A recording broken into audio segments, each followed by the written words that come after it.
Thank you for watching this short video. It's a heart reflection.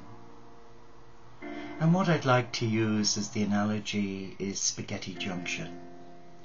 Here in the United Kingdom, we have, outside Birmingham, a set of motorways all coming together, and it's known as Spaghetti Junction.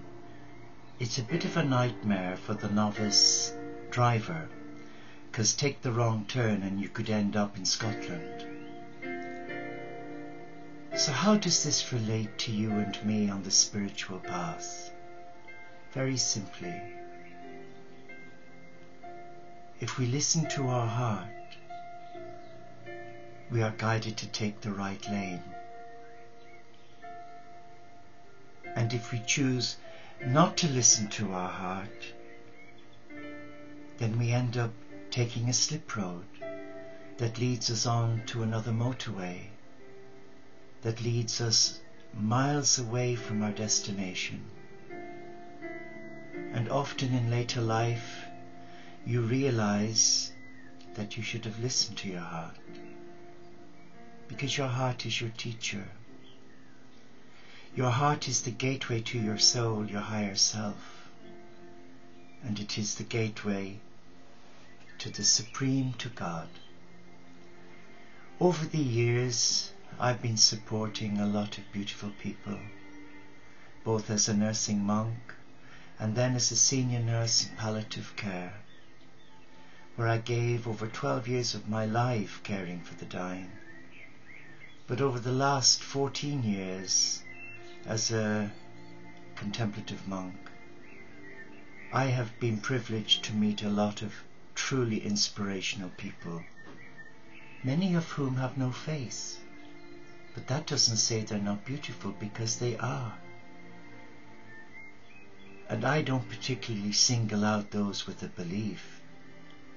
I just wait on the universe, Gaia, Source, the Supreme, the Cosmic Christ, to lead whoever to whomever. And if they come knocking on my door, asking for advice or help, then I'm only too willing to listen. But let me share with you one such case study or story. I've been supporting this beautiful soul who joined our community 4 years ago on the feast of St. Francis on the 4th of October, full of zeal. Oh, high as a kite, but not wishing to name names. She reminded me of a Russian roulette. When you turn the wheel, off it goes, and there was no stopping her. And over the last 2 years, there's been about 6 moves. And each time they've moved, before they moved, I found the ideal place. I know I'm going to be happy. The energies are good. Within a matter of weeks, you have a visit. I should never have moved. I should never have moved. The energies are dreadful. I've had to get a friend in to cleanse it of all the negative energies. And a part of me wanted to butt in and say, what did I tell you? But I've come to the place now where I don't even suggest anything. Because they have a saying here in the schools with the teachers, talk to the hand, the face ain't listening. This beautiful friend is a true rescuer. She says she listens to her heart, but clearly she doesn't. Because if she did, she wouldn't make so many wrong decisions and go on so many courses. I mean, she's a courseaholic. She's an expert in everything, or as we used to say in Ireland, a jack of all trades but specialising in none. And yet a beautiful soul, and your heart goes out to her. But this is her journey, this is her choice. One day, hopefully, she will make the right decision. Are you in such a place? Because if you are, there is help. And the help can begin right now, by being still, by lighting a candle, something as simple as a candle. Focus on the flame. If you're a Buddhist, call on the Lord Buddha, recite your chants. A Hindu, a Sikh, Vishnu, Ganesh, Krishna. If you're a Christian, the Christ. And the dogs are letting me know the postman's arrived. So come to your heart and surrender your heart. But when I've shared this with so many beautiful souls, before I became an enclosed monk in Egypt, Scotland, Ireland, in Europe, Madeira, you could tell their face when they heard the word surrender, I'm not going there, because that means handing over my control.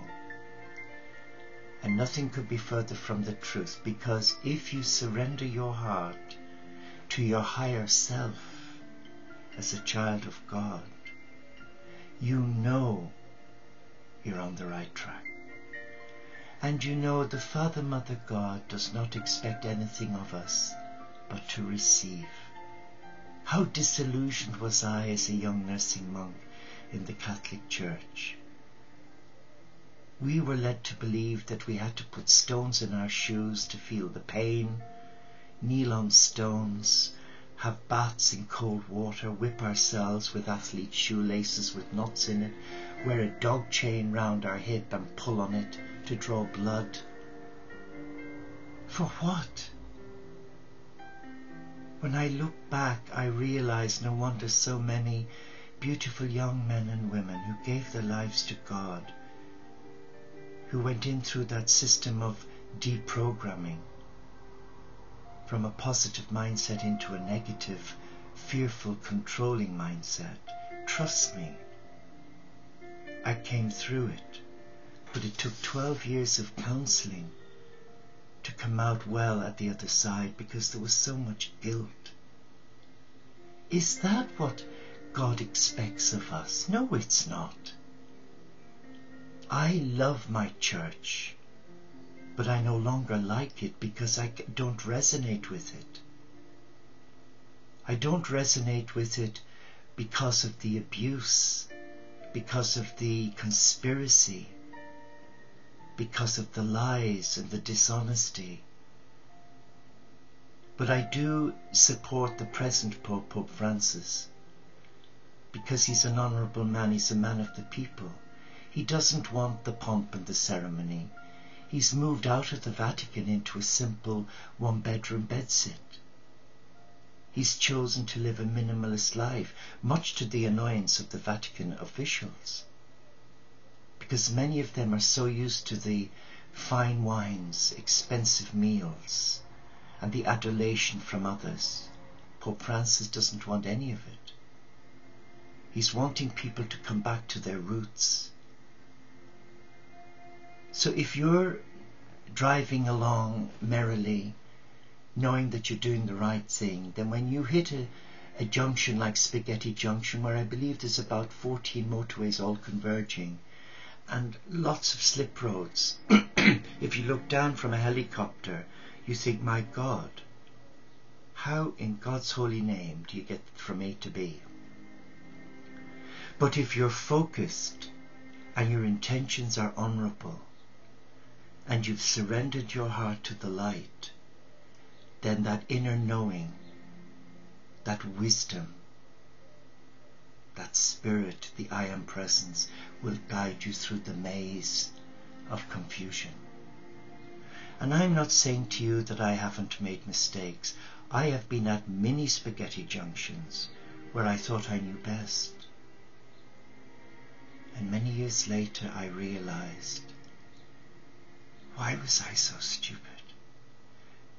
Why was I so stubborn and pig ignorant? But I had to reach rock bottom in order to come to where I am today. I shared this with you not to intimidate you, not to make you fearful, but to say that if you're on a slippery slope, if you're living a life that's not lived, unfulfilled, where you're unhappy, miserable, full of fear or guilt, you may be living in a loveless relationship where there's no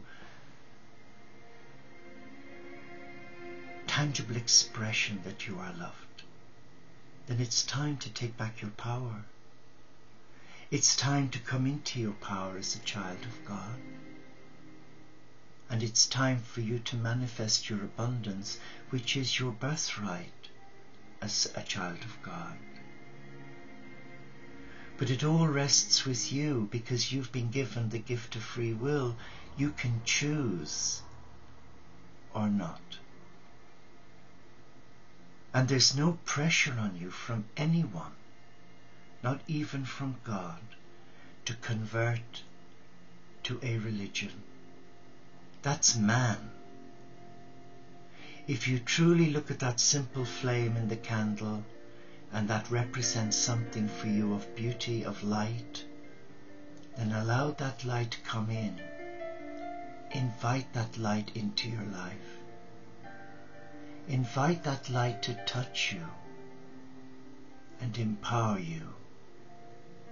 Surrender your heart, your life, your fears, your failings. Name them, shame them, bless them, release them to the light. And then take a deep breath and just say, I'm free. But my dear friend keeps going back to pick up where she left off. She compromises every time the gift that she's received here in our little monastery, where we've spent many hours, long hours, listening, discerning. And as soon as she's back home, she goes back to where she was. And it's like what an abuser would do. And though she was abused in a relationship by her partner, and she became the victim, but now she's become the abuser. The child saboteur within her is destroying every opportunity for her to be free and to celebrate her gifting as a beautiful woman. And you too can do that today by not having fear, by looking at yourself through the eyes of God's love and picking up the pieces and surrendering your heart to love. And allow that love come in, and allow that love touch you and empower you and bring you back to spiritual wellness and wholeness. But you have to be willing to surrender, be willing to trust. As it says here in this beautiful book, I Am With You. Let me read it to you, but I've misplaced, oh, my glasses, they're here, sorry. It says, I am you. When you set off on your journey to find me, I am there at the start. I am the destination, I am the route, I am the traveling companion. You could have stayed home and found me here. I am you. Be with me this day, you cannot leave me. No matter where you go, all is held safe in oneness, simply breathing in and out. And on that note, I hold you in the presence of all that is beautiful and sacred. And though I may not know you by name, there is one who does. The Supreme Father, Mother God, who created you, who formed you in your mother's womb. I ask them to touch you and fill you with the peace of God. Namaste. Shalom inshallah paxet bonum. Om Shanti Solo di Caritas. Salaam alaikum.